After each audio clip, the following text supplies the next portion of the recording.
नमस्कार। आप जिस रियल केस स्टोरी का इंतजार बेसब्री से कर रहे थे वह इंतजार खत्म हुआ और वह सारी रियल स्टोरी जिसके लिए आप लोग चर्चा भी कर रहे थे, सोशल मीडिया पर चर्चा कर रहे थे, वो रियल स्टोरी अब आपके सामने आने वाली है। ये रियल स्टोरी राजस्थान पुलिस नहीं, पूरे देश की पुलिस से संबंधित है। पुलिस का जो काम था कि हमारे टैक्स के पैसे से वेतन लेकर के और जनता की सुरक्षा और सेवा करना, कानून की पालना करना और इस क्रिमिनल जस्टिस सिस्टम का हिस्सा बन करके इस देश को, इस राज्य को और हर एक जिले को जो है उसी शिखर पर पहुंचाना जिसके लिए समाज की व्यवस्था बनी हुई है। लेकिन आप जानते हैं कि कई पुलिसकर्मी क्रिमिनल्स जो है, भूमाफिया जो है, जुआ सट्टा माफिया जो है, अपराधी हैं, गुंडे हैं, उनके पार्टनर बनकर के काम करते हैं। ऐसे पुलिसकर्मियों की वजह से पूरी पुलिस बदनाम होती है। पुलिस के जो सच्चे लोग हैं, अच्छे लोग हैं, जो कहीं ना कहीं न्याय दे रहे हैं, न्याय कर रहे हैं, इंस्टेंट न्याय दे रहे हैं कई पुलिसकर्मी, तो उनको भी बदनामी झेलनी पड़ती है। यह रियल केस स्टोरी एक ऐसे बड़े पुलिसकर्मी से संबंधित है जिसके बारे में बहुत सारे लोग राजस्थान के जानते हैं, जिसने अपने जीवन में बहुत सारे गलत काम किए। पुलिस कैसे कैसे गलत काम करती है उसमें कोई हिस्सा उसने नहीं छोड़ा। मैं उसका नाम आपके सामने ला रहा हूं। उसका नाम है द्वारका प्रसाद शर्मा, अतिरिक्त पुलिस अधीक्षक यानी additional SP, CID CB, police headquarter Rajasthan Jaipur में अभी पदस्थापन है इनका। ये कौन है एडिशनल एसपी? ये एडिशनल एसपी वह है जो अपने कर्मों की वजह से कोटा में जेल में रहे। कौन है ये एडिशनल एसपी जिनके बारे में कहा जाता है कि निर्दोषों की चमड़ी कूटने में सबसे ज्यादा महारत हासिल है इनको, और इन्होंने न जाने कितने सज्जन लोगों को परेशान किसी न किसी रूप में किया है। लेकिन कहते हैं ना, ईश्वर की लाठी जिसमें आवाज नहीं होती है। एक बार इनका सामना किसी जागरूक नागरिक से हुआ और जब जागरूक नागरिक के साथ इन्होंने बदतमीजी करी तो जागरूक नागरिक जब आहत हुए और इनके बारे में पता किया तो इनकी पृष्ठभूमि जो है बहुत काले अक्षरों में दिखी। तो उन्होंने क्या किया, जागरूक नागरिक ने वह पूरी बात दस्तावेज के साथ आज आपके सामने रख रहा हूं। आप भी कर सकते हैं। किसी और के साथ जब अन्याय हुआ और किसी और मामले में किसी पुलिस अधिकारी ने अनुसंधान किया, बस केवल आपके पास उस फाइल की कॉपी कोर्ट से निकलवाई हुई होनी चाहिए। अगर आपके पास वो फाइल की कॉपी, अनुसंधान की कॉपी आपके पास होती है तो आप उसमें देखिए कि इस पुलिसकर्मी ने किसी और की फाइल में गलत अनुसंधान किया कि नहीं किया। और अगर गलत अनुसंधान किया है तो आप, यानी जिनका उस प्रकरण से कोई संबंध नहीं है, आप भी उस पुलिसकर्मी के खिलाफ एफआईआर दर्ज करवा सकते हैं और इसी रियल केस स्टोरी की तरह ही उन श्रीमान जी को गिरफ्तार कराकर कोर्ट में ट्रायल शुरू करवा सकते हैं। और चूंकि सारे दस्तावेजी साक्ष्य होते हैं इस अपराध में, इसलिए उन श्रीमान जी को सजा की ओर रवाना कर सकते हैं। अभी आपकी स्क्रीन पर एक तस्वीर आपको देखने को मिल रही है जिसमें एक नाव है और नाव में छेद हुआ एक तरफ। तो जो दूसरे लोग नाव में बैठे हैं और वो कह रहे हैं, अच्छा है कि नाव का छेद हमारी तरफ नहीं है। ये जो वीडियो जो लोग देख रहे हैं ना, बहुत सारे लोग ऐसे हैं, हमारे साथ तो पुलिस ने अन्याय नहीं किया, हमारा तो पाला कभी ऐसे पुलिसकर्मी से नहीं पड़ा। लेकिन आप याद रखिएगा कि ये नाव जब डूबेगी तो आप नहीं बच सकते। मैं वापस उसी मूल केस पर आता हूं जिस केस में हाई कोर्ट तक मामला गया, और कई बार गया, और कई बार जाने के बाद यह तय हुआ कि इन पुलिसकर्मी ने इस मामले में अपराध किया है। मैं आपको उस जागरूक नागरिक के बारे में बताता हूं जिसने तय किया कि ऐसे गुंडे टाइप के भ्रष्ट पुलिसकर्मी को जेल की सलाखों के पीछे भेजूंगा। और क्या प्रक्रिया अपनाई, वह प्रक्रिया आपके सामने आने वाली है। आप भी यह प्रक्रिया अपना सकते हैं। आपके किसी साथी, रिश्तेदार, जानकार या किसी अन्य व्यक्ति के साथ अगर किसी पुलिसकर्मी ने अन्याय किया है, हो सकता है जिसके साथ अन्याय हुआ वो सक्षम नहीं है। आप तो वकील भी हो, आप तो स्टूडेंट भी हो, आप मजबूत व्यक्ति भी हो, आप विल पावर भी रखते हो, आप कानून जानते हो, आप जागरूक हो, और आपको लगता है नहीं, मैं ये जिम्मा उठाऊंगा कि ऐसे पुलिसकर्मी की जगह पुलिस में नौकरी करने लायक आदमी नहीं है ये। इसकी जगह तो जेल हो सकती है। क्या कर सकते हैं, मैं शुरुआत कर रहा हूं। उस जागरूक नागरिक ने जैसे काम किया, उसने द्वारका प्रसाद जी शर्मा के अनुसंधान किए भी कोई फाइल, जो फाइल अलवर जिले से संबंधित थी, वह निकलवाई, उसको पढ़ा। वह मामला 376 यानी बलात्कार का था।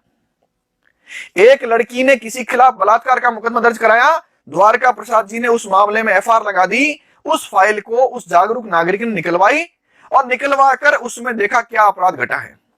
और जब सामने आया कि अपराध घटा है, कि इन्होंने सही अनुसंधान नहीं किया, गलत अनुसंधान किया है, जो कानून कहता है उसके मुताबिक नहीं किया है, मैनर ऑफ इन्वेस्टिगेशन का वायलेशन किया है, तो उस जागरूक नागरिक ने उन श्रीमान के खिलाफ उन्हीं जीआरपी में जब वो पदस्थापित थे तो जीआरपी पुलिस थाने में यानी उनके अधीनस्थ एसएचओ को एफआईआर दर्ज करने के लिए एक एप्लीकेशन दी।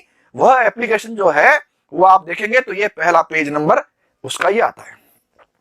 हालांकि इसमें कुछ हटा दिया गया है क्योंकि मामला बलात्कार का था, तो उस पीड़िता से संबंधित कोई पहचान हमको उजागर नहीं करनी, लेकिन यह मामला एसएचओ को दिया गया और एसएचओ ने इसकी कॉपी जो है मिलने के बावजूद अपने उस अधिकारी, उस आरपीएस अधिकारी द्वारका प्रसाद शर्मा के खिलाफ एफआईआर दर्ज नहीं की। यह अपेक्षित था कि पुलिसकर्मी अपने उच्चाधिकारी, चाहे वो कितना ही भ्रष्ट क्यों नहीं हो, कितना ही गलत काम क्यों नहीं किया हो, कोशिश करेगा कि उसको कैसे बचाया जा सके। तो एसएचओ साहब ने भी कोशिश की बचाने की और इस एप्लीकेशन पर एफआईआर दर्ज नहीं की। यह एप्लीकेशन जो है 24/4/2018 को दी गई थी। इसमें लिखा हुआ था कि आप एफआईआर दर्ज करने के लिए आप बाध्य हो, लेकिन आप नहीं कर रहे हो तो आपके खिलाफ भी कार्रवाई का प्रावधान है। लेकिन श्रीमान ने ध्यान नहीं दिया। तो एसएचओ जब एफआईआर दर्ज नहीं करे तो क्या करेगा जागरूक नागरिक? तो जागरूक नागरिक ने वही एप्लीकेशन बाद में जीआरपी के पुलिस अधीक्षक को दी और पुलिस अधीक्षक ने भी उन श्रीमान जी के खिलाफ कोई एफआईआर दर्ज नहीं की। जागरूक नागरिक ने एडीजी रेलवे को एप्लीकेशन दी और वही कानून बताया कि आप भी बाध्य हो कानून में दर्ज करने के लिए, तो एडीजी ने भी एफआईआर दर्ज नहीं की। इस तरह से सारे उच्चाधिकारियों को जब एप्लीकेशन दी, दर्ज नहीं हुई, तो वह जागरूक नागरिक हाई कोर्ट में गया और हाई कोर्ट में मैं स्वयं अपीयर हुआ और मैंने कोर्ट को बताया कि कानून में संज्ञेय अपराध की एफआईआर दर्ज करना बाध्यकारी है। एसएचओ से लेकर डीजी तक को जानकारी में ला दिया गया, इसके बावजूद पुलिस ने एफआईआर दर्ज नहीं की है। इसलिए डीजीपी से लेकर के और एसएचओ तक सबके खिलाफ कार्रवाई करने का प्रावधान है। तो चीफ सेक्रेटरी को पक्षकार बना करके हाई कोर्ट में जैसी रिट फाइल हुई और हाई कोर्ट ने सरकार को इस संबंध में नोटिस जारी किए, करते ही क्या हुआ अगली स्लाइड पर देखिए। यह हुआ श्रीमान द्वारका प्रसाद जी शर्मा के खिलाफ तुरंत एफआईआर धारा 166 ए आईपीसी के तहत एफआईआर दर्ज हो गई। अब आरपीएस अफसर के खिलाफ एफआईआर दर्ज हो जाए तो क्या आपको सही अनुसंधान की अपेक्षा की जा सकती है? तो लगभग कम संभावना है कि सही अनुसंधान हो। तो ये जो एफआईआर है ये आपके सामने है जो दर्ज हुई। इस एफआईआर के दर्ज होने के बाद जागरूक नागरिक तुरंत वापस हाईकोर्ट में एक नई पिटीशन के साथ गया और ये नई पिटीशन में उसने फिर कोर्ट को कहा कि मामले में फेयर, प्रॉपर, इंपार्शियल, एक्सपीडियस इन्वेस्टिगेशन नहीं हो रहा है। तो आदरणीय हाई उच्च न्यायालय ने इस मामले में 2 महीने में नतीजा न्यायालय में पेश करने के लिए आदेश कर दिया। 2 महीने में जब नतीजा न्यायालय में पेश करने का आदेश किया तो पुलिस के हाथ पांव फूलना शुरू हुए और अनुसंधान अधिकारी ने द्वारका प्रसाद शर्मा के खिलाफ अपराध प्रमाणित कर और नतीजा न्यायालय में पेश करने की तैयारी कर ली। लेकिन आरपीएस अफसर तो आरपीएस अफसर होता है, उसने फिर प्रयास किया, अनुसंधान बदलवा लिया। लेकिन दूसरे अधिकारी ने भी चूंकि सारे दस्तावेजी साक्ष्य थे तो अपराध प्रमाणित माना और अंतिम रूप से द्वारका प्रसाद जी को पत्र लिखा कि आप आइए, लेकिन श्रीमान भाग गए। आरपीएस अफसर, एडिशनल एसपी लेवल का आदमी फरार हो गया। देखिए आपकी ताकत, आप मालिक हो, आपके टैक्स के पैसे से पुलिस नहीं, सारे लोक सेवक वेतन लेते हैं। और ये ताकत है, पत्र लिखा गया कि श्रीमान आपके खिलाफ चालान पेश करना है और ये न्यायालय से आदेश है। श्रीमान भाग गए, फिर दोबारा पत्र लिखा गया, लेकिन श्रीमान नहीं मिले। फिर दोबारा पत्र लिखा गया, श्रीमान नहीं मिले। सीआईडी सीबी को जब लिखा गया कि इनके खिलाफ ये मामला है तो इनको भेजे, चालान पेश करना है, गायब हो गए। तो द्वारका प्रसाद शर्मा के घर पर नोटिस चस्पा किया गया कि आपके खिलाफ चार्जशीट न्यायालय में पेश करनी है। श्रीमान फिर भी नहीं आए। तो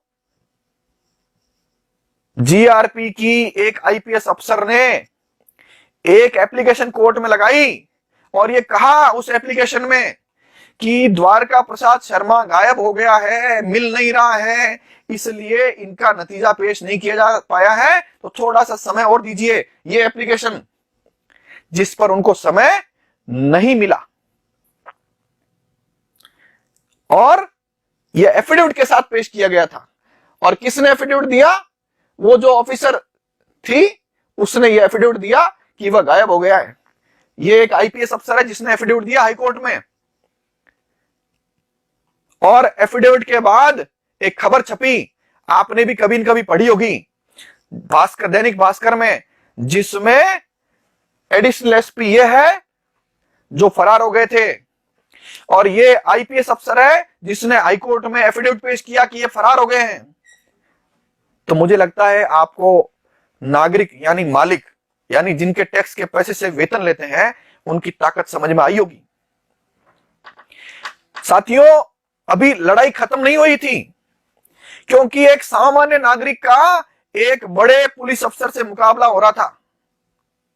सवाल यह आया सामने कि अनुसंधान अगर गलत किया गया है तो अलवर के किसी मामले में किया गया है और किसी लड़की या किसी मुलजिम के खिलाफ अनुसंधान चल रहा था।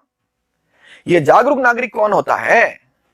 मतलब ये जागरूक नागरिक कौन होता है जो एक एडिशनल एसपी के खिलाफ एफआईआर दर्ज करा दे? तो आपकी जानकारी के लिए, जिस अपराध के तहत मुकदमा दर्ज कराया है जागरूक नागरिक ने, वह धारा 166 ए आईपीसी का है, यानी संज्ञेय अपराध है। यानी देश का कोई भी नागरिक, आप, मैं या कोई भी नागरिक इस ऐसे एडिशनल एसपी, ऐसे एसपी, ऐसे आईपीएस अफसर, ऐसे किसी भी आरपीएस अफसर, ऐसे कोई भी inspector, sub inspector, ASI, head constable जो अनुसंधान करता है उसके खिलाफ आप भी दर्ज करा सकते हैं, यदि आपके पास उसके किए गए गलत अनुसंधान की फाइल आपको मिल जाए।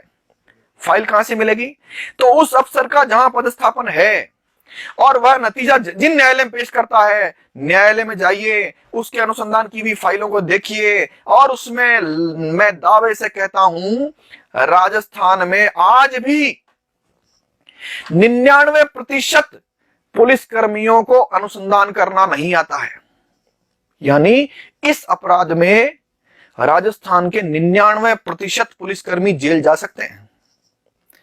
जागरूक नागरिक ने फरार होने के बाद अंतिम रूप से दबाव बना और ये एडिशनल एसपी फरारी से वापस लौट आए और लौट आकर के इनके खिलाफ अंतिम रूप से न्यायालय के समक्ष चालान पेश हुआ और वो चार्जशीट की कॉपी यह है और इस चार्जशीट के आधार पर न्यायालय में उनके खिलाफ कार्रवाई शुरू हुई। लेकिन श्रीमान फिर भी न्यायालय में नहीं आए। लेकिन न्यायालय तो सबसे ऊपर ताकतवर है और ताकतवर न्यायालय ने इनके खिलाफ गिरफ्तारी का वारंट जारी कर दिया। जैसे ही इन द्वारका जी को पता लगा कि मेरा गिरफ्तारी वारंट जारी कर दिया है, ये शाम को पुनश्च लिख करके फिर आ गए तुरंत और कहा कि साहब मैं जमानत भरने को तैयार हूं। और न्यायालय ने इनको गिरफ्तारी के पश्चात न्यायिक हिरासत में लेते हुए इनकी जमानत एप्लीकेशन को स्वीकार की और इनको जमानत दी और इनके खिलाफ प्रसंज्ञान हुआ और प्रसंज्ञान होने के पश्चात इनको आरोप सुनाया गया। देखिए, जागरूक नागरिक का संघर्ष यहां भी खत्म नहीं हुआ, क्योंकि एक सामान्य जागरूक नागरिक जो कानून जानता है, लेकिन उसका मुकाबला एक भ्रष्ट, एक गुंडे टाइप के अधिकारी से हो रहा था। वह अधिकारी इस आदेश के खिलाफ फिर हाईकोर्ट में गया रिवीजन में। यह जो रिवीजन पेश की उसमें उन पुलिस अफसर ने राजस्थान के बहुत बड़े वकील को नियुक्त किया। वकील साहब ने हाई कोर्ट से एक्स पार्टी ऑर्डर कराया और केवल इतना आदेश करा पाए कि चार्ज जो है इनको सुनकर लगाया जावे, इनको सुनवाई का अवसर दिया जाए मात्र। हाई कोर्ट चले गए, हाई कोर्ट से भी इनको रिलीफ नहीं मिली। केवल इनको आरोप जो लगाए गए थे उनको सुनकर लगाना था और न्यायालय ने इस आदेश के पश्चात इनको सुन लिया और सुनने के बाद भी इनको दोषी माना और दोषी मानकर फिर इनके खिलाफ ये चार्ज का आदेश सुना दिया। लेकिन फिर भी अधिकारी कहां मानने वाला था। अधिकारी ने इसी बीच में 482 सीआरपीसी के तहत उक्त एफआईआर को क्वैश करने के लिए पिटीशन फाइल कर दी थी। और उस अधिकारी ने इसके अलावा वो अलवर की जो लड़की थी उससे भी हाथाजोड़ी करके एक पिटीशन हाई कोर्ट में पेश कराई कि साहब मुझे तो इन पुलिसकर्मी से कोई समस्या नहीं है। लेकिन द्वारका प्रसाद जी की और उस लड़की की जिसने वो रेप का मुकदमा कराया था, जिसको हाथाजोड़ी करके लाया गया था, इन दोनों की पिटीशन इसलिए खारिज कर दी क्योंकि यह जो अपराध एडिशनल एसपी साहब के खिलाफ दर्ज हुआ था ये नॉन कंपाउंडेबल है, अक्षमनीय है। राजीनामा ना तो वह जागरूक नागरिक कर सकता है और न ही वह लड़की जिसके मामले में अनुसंधान हुआ था या कोई मुलजिम जो इस एफआईआर का था उनके किसी के भी चाहने पर यह अपराध खत्म नहीं हो सकता। हाई कोर्ट ने वह जो लड़की ने पिटीशन फाइल की थी उस पिटीशन को डिसमिस कर दिया, खारिज कर दिया और इसके साथ साथ आदरणीय द्वारका प्रसाद शर्मा जी की पिटीशन को भी डिसमिस कर दिया। यह ताकत दर्शाती है एक जागरूक नागरिक की, यानी आपकी, यानी टैक्स पेयर की, जो सच में देश का मालिक है। यह रियल केस स्टोरी आपको एहसास दिलाती है, आपको ताकतवर बनाती है। आप अपने साथ अन्याय भी मत सहन करिए, न केवल अपने साथ, अपने आसपास मिलने वाले रिश्तेदार, जानकार, किसी के साथ भी अन्याय नहीं होने दीजिए। लेकिन कई बार मैं जानता हूं राजस्थान के बहुत सारे जिले जिनमें खुलेआम पुलिस अन्याय करती है। मुकाबला करिए ऐसे बेईमान का, लेकिन साथ में संरक्षित करिए उस पुलिसकर्मी को जो कुछ अच्छा करता है, जो सच्चाई से नौकरी करता है। ऐसे पुलिसकर्मी को संरक्षित भी करना आपका ही जिम्मा है। अन्यथा पुलिस जो है अगर नहीं रहती है तो क्या समाज की हालत होती है वह आप जानते हैं। हर जरूरत पर पुलिस की जरूरत हमको महसूस होती है। हर फंक्शन पर, सभी तरह की नौकरियों में पुलिस की जरूरत होती है। लेकिन मैं पुलिस के ईमानदार अधिकारियों को, ईमानदार कर्मचारियों को उनसे भी निवेदन करता हूं कि आपके आसपास ये वर्दी पर दाग लगाने वाले जो लोग हैं इनकी सूचना आप अपने डीजीपी श्री भूपेंद्र सिंह यादव को दीजिए।